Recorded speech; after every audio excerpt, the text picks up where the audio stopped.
But you mentioned the border, so I want to get back to that for a second because we could go at this from many fronts. But just this morning, we're seeing record numbers. According to the Border Patrol, there were more than 12,600 migrants encountered at the southern border in the last 24 hours, which is the highest single-day total ever recorded. This is according to Fox News. The true number is significantly higher because there are thousands still waiting to be processed in Eagle Pass, and they do not count in the numbers until they are put into computers. I mean, that is insane.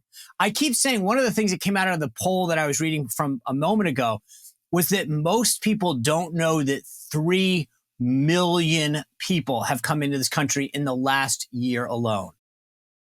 This is probably the greatest Democratic failure. And the fact that you now have Democrats like Dick Durbin and John Fetterman, that guy, saying that border security is common sense. This is really resonating in the Scrantons, the Erie counties. This is resonating in blue-collar areas of Detroit. Democrats are starting to realize we got a problem, but it's a problem they created. And when you look at the polling, there's not a single American, Democrat, Republican, or Independent, who blames Republicans for this. It is universal blame for Democrats at a time that everyone recognizes it's a problem. They screwed this up so bad to try to get an amnesty. But here's, okay, so let me ask you this. Maybe you think this sounds very Machiavellian or completely pessimistic, but I think I've always believed that they created this problem because they wanted to. It's not a problem for them. This is to them the future. They've been letting in these folks because in 5 years, they're going to give them all DACA. Then they're going to put them on a path to citizenship. And what happens after that? Then they vote. This is the future. I'm sorry. I can't see any other reason that makes sense to me because if you wanted to stop it, you could. Okay, so yes, you could. And yes, I agree with you. They have a long-term plan of, I don't really consider it a great replacement, but I do think just that they think these people of them. But, you know, some of the people I've talked to threw out a different novel idea that back in the 1960s, we had this program that you could come over from Central and South America, work the fields, be day laborer, be a housekeeper, and then go home and do this cyclically. It was the unions who got rid of it. And the Democrats are concerned with prices already where they are, that if they can't allow cheap labor into this country and turn a blind eye to it, prices go up, everything goes up, they get blamed. So you got to have a pool of undocumented migrants here that you turn a blind eye to. You put those two plans together, and what you see is that Democrats actually want a subclass of citizen in this country to keep prices low, make them Democratic voters, provide Democrats power, and then those people can repatriate their money back to where they came from. It's a terrible idea, one, economically. It's a terrible idea philosophically. And it's also one that's going to turn existing legal immigrants against the Democrats. I actually have a Democratic strategist who you would know. He'd get mad at me if I said his name.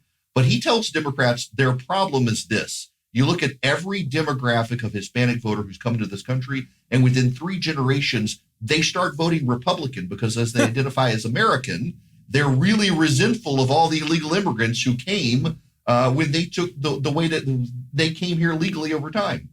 And it's it makes sense, though, because when I dealt with this at the RNC a lot, we do these focus groups and these meetings, and people would say, wait a second. My family followed the rules. We did all of the right things. We've worked hard to create this small business that we have or what have you. And now people are just coming in for free, crossing the border and getting given stuff. How is that how does that reflect on the rule of law that you guys supposedly stand for? And I think that that's right, is that these guys might off the bat, but I also don't think that they care. It's a short-term play. It's like, hey, get us the votes and we'll worry about the next thing the next day. That's exactly it. I mean, you know, I guess it was Jonah Goldberg in his book, Liberal Fascism, said progressives never have a sense of history because they don't believe it. They can create everything the next day. They have a very short memory span and they have no thought to 20 years from now. They're just thinking about the next election. They'll lock in their power and then they'll worry about the next election. And that creates a level of instability, but also for them, they think it's smart politics. But so you think about it, this election, Biden largely, this is a universally, like, getting the border under control is actually politically popular, even with Democrats. It's just that base of his, that progressive base, that doesn't like it. And that's what he's trying to balance here. Yeah, listen, I mean, he can't avoid the problem of the border, but he also can't avoid the political calculus that he could alienate his base. I mean, he said again, 2 weeks ago, his sole reason for running is stopping Donald Trump. And ironically, he may be one of the only Democrats who can't stop Donald Trump at this point because he's so anchored to his progressive base, which has alienated every demographic of Americans. Well, but that's the thing that's so funny, is that he thinks that he's the guy, right? And he's trying to balance this act where he's got people running around supporting Hamas, people who can't, who want the border to be wide open. They know the right thing to do. And this is the funny thing. So they have a meeting with the Congressional Hispanic Caucus. And they told, the leader of it told the Biden administration that it's underestimating the level of Democratic support in the House, according to people familiar with this call that they had, senior Biden administration officials with them. If the CHC, the Congressional Hispanic Caucus, forcefully opposes a political, this getting into the border deal that we're looking at, that they think that they're going to walk on these guys. The CHC is frustrated and pissed off. A fourth person familiar with the call said the White House had the meeting basically to check a box. They're trying to figure out, how do we do something without alienating these folks? But at the end of the day, you can't, because they want an open border. They want people to be able to flow over. There is no political win here that the Biden administration can get that keeps the progressives happy. At this point, he's going to have to cut them loose if he wants to get a deal. The irony here is that in this coming election season, by distancing himself from progressives, Biden might actually be able to help himself in the polling. But he can't do that because they're his core donors, they're his core voters, and they're his core activists out in the streets. He's got to give them something, but he can't win by being shackled. The thing is, I look at this, I agree with you politically. The thing that's so funny is he has given. He's tried to give up all their student loan payments. He has done everything for them. It's almost like he can't give enough. There's never going to be a thank you, that's good. It's, what have you done for me lately?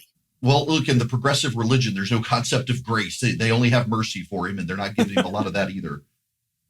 So how much do you think this issue of the border is and will be going in? Because the funny thing is, you made that point about this is now starting to get the likes of fairly liberal elected officials on board with changing policies. To me, this is interesting with Eric Adams, and you mentioned Dick Durbin, that suddenly this was, 2015, it was Trump build the wall. Now you've got Democrats going, hey, maybe we do need a wall. Look, I think we underestimate, the Tip O'Neill axiom that all politics is local. We talk about everything's nationally, and these national movements we see, and everyone's focused on Washington. But at the end of the day, the voters are in swing states and swing districts, in cities and suburbs, and they care about those areas. They don't care about Washington. And these politicians who are attuned to their local areas are starting to realize they've got people coming up to them who aren't Republicans complaining about the massive illegal alien populations that are coming into their towns, being put up in hotels, being treated quite well, better than the local homeless population. It actually is a local politics matter at this point.